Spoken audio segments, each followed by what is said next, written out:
এখনই দেখে নিন যে আপনি 23 তারিখ অর্থাৎ 23শে এপ্রিল ভোট দিতে পারবেন কিনা। যাদের নাম ফাইনাল লিস্টে আন্ডার অ্যাডজুডিকেশন ছিল, সেই আন্ডার অ্যাডজুডিকেশন পরে সাপ্লিমেন্টারি লিস্ট যখন প্রকাশিত হয় সেখানে ডিলিট করে দেওয়া হয়। ডিলিট করার পর আপনারা অনলাইন থেকে আপিল করেছেন ট্রাইব্যুনালে, সেই ট্রাইব্যুনাল কাজও শুরু করে দেওয়ার পর আবেদনগুলো ট্রাইব্যুনাল সমাধান করে সাপ্লিমেন্টারি লিস্ট আজকেই প্রকাশিত হলো।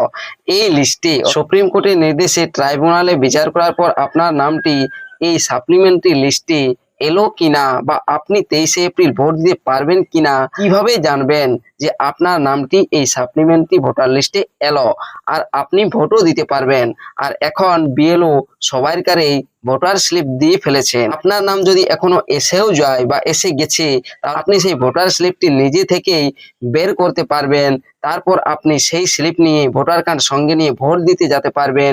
কিভাবে সেই স্লিপটি পাবেন বা আপনার নামটি এই সাপ্লিমেন্টারি লিস্টে জুড়লো কিনা, কি এই ট্রাইব্যুনালে সমাধান হয়েও আপনার নাম পরবর্তী ভোটার লিস্ট অর্থাৎ সাপ্লিমেন্টারি লিস্টে উঠলো কিনা, জানার জন্য অবশ্যই এই ভিডিওটি শেষ পর্যন্ত দেখুন। আর চ্যানেলটিতে নতুন এসে থাকলে চ্যানেলটিকে সাবস্ক্রাইব করে রাখবেন, পাশে দেওয়া বেল আইকনটি অল করে দিবেন যাতে পরবর্তী নতুন ভিডিও নোটিফিকেশন পেয়ে যান। আর যারা এই চ্যানেলটিকে সাবস্ক্রাইব করে রেখেছেন তাদেরকে অসংখ্য ধন্যবাদ। চলুন ভিডিওটি শুরু করা যাক। তাহলে কিভাবে জানবেন? গুগলে গিয়ে আপনার মোবাইল অথবা ডেস্কটপে সার্চ করবেন ভোটার সার্ভিস পোর্টাল লিখে। দেখুন আমি ভোটার সার্ভিস পোর্টাল লিখে সার্চ করে দিচ্ছি। সার্চ করার সাথে সাথেই চলে আসবে পরবর্তীতে যে পেজটি, যেটা দেখতে পাবেন লেখা থাকবে, দেখতে পাবেন এই পেজটি voters.eci.gov.in অফিসিয়াল ওয়েবসাইটের লিঙ্কে ক্লিক করবেন। এই লিঙ্কে ক্লিক করার সাথে পরবর্তী পেজে অর্থাৎ ইসিআই এর যে অফিসিয়াল ওয়েবসাইট রয়েছে এই অফিসিয়াল ওয়েবসাইটে চলে আসবেন। এখানে ডান দিকে দেখবেন সার্ভিসের অপশন রয়েছে, সেই সার্ভিস অপশনে নিচের দিকে চলে যাবেন। দেখুন এই যে সার্ভিস অপশনটি রয়েছে ডান সাইডে, তার নিচের দিকে আসবেন। নিচের দিকে কিছুটা গিয়েই দেখতে পাবেন, এখানে দেখবেন ডান সাইডে দেখুন লেখা রয়েছে search your name in voter list.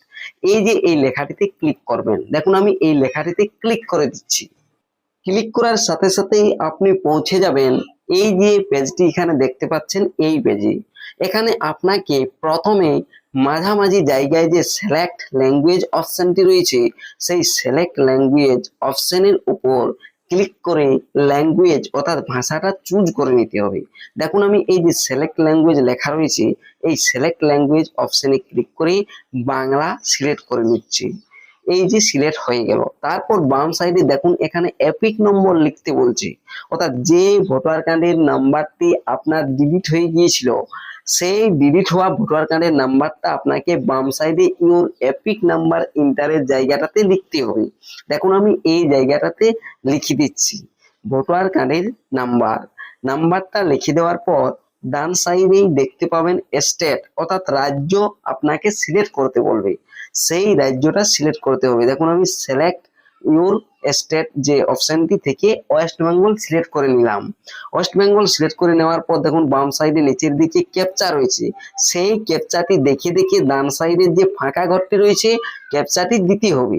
দেখুন আমি এই ক্যাপচাটি দিয়ে দিচ্ছি। ক্যাপচা দিয়ে বাম সাইডের দিকে নিচে সার্চ অপশন রয়েছে, এই সার্চ অপশনে ক্লিক করবেন। যদি এখানে লেখা থাকে ডিলেটেড লিস্ট ডেট, এইরকম ভাবে যার যত তারিখে ডিলিট হয়েছে ভোটার লিস্ট থেকে, তাহলে জানবেন যে আপনার নামটি এখনো পর্যন্ত এই যে সাপ্লিমেন্টারি লিস্ট দেওয়া হলো এই ট্রাইব্যুনালের সাপ্লিমেন্টারি লিস্টেও আপনার নাম এলো না আর আপনি ভোট দিতেও পারবেন না, যেহেতু আপনার নাম এখনো ডিলিটেড যদি না থাকে তাহলেই আপনি ভোট দিতে পারবেন। সেক্ষেত্রে কি রকম দেখালে বুঝবেন যে আপনার নাম এখন ভোটার লিস্টে চলে এসেছে বা সাপ্লিমেন্টারি লিস্ট যেটি ট্রাইব্যুনাল প্রকাশিত করেছে সেটিতে চলে এসেছে, সেটাও আমি এই ভিডিওতে আপনাদেরকে দেখাচ্ছি। আর কিভাবে স্লিপটি ডাউনলোড করবেন সেটাও দেখাচ্ছি। দেখুন আমি এখানে আরেকটি ভোটার কার্ডের নাম্বার দিয়ে দিচ্ছি, আলাদা একটি ভোটার কার্ডের নাম্বার। এই ভোটার কার্ডের নাম্বারটা দিয়ে দিচ্ছি বাম সাইডে। দেখুন দেখতে পাচ্ছেন ডান দিকে স্টেট তো সিলেক্ট করাই আছে, আমি এখন এই যে ক্যাপচাটি রয়েছে যেটি, সেই ক্যাপচাটি নিচে দিয়ে দিচ্ছি। ক্যাপচা দিয়ে পরে আপনি যেভাবে আগের বার বাম সাইডে নিচে সার্চ অপশনে ক্লিক করলেন সেইভাবে সার্চ অপশনে ক্লিক করে দেখাচ্ছি।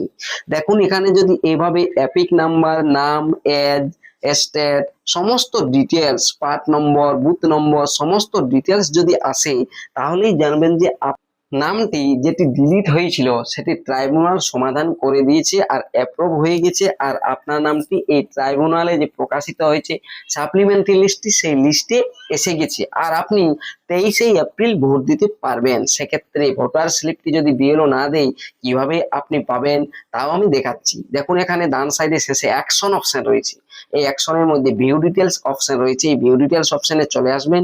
এখানে ডিটেলস আপনি দেখতে পাবেন, আপনার সমস্ত ডিটেলস। নিচের দিকে আসবেন, বাম সাইডে দেখুন নিচে লেখা রয়েছে ভোটার তথ্য প্রিন্ট করুন, এই অপশনে ক্লিক করে প্রিন্ট করে নিতে পারবেন আপনার ভোটার স্লিপটি।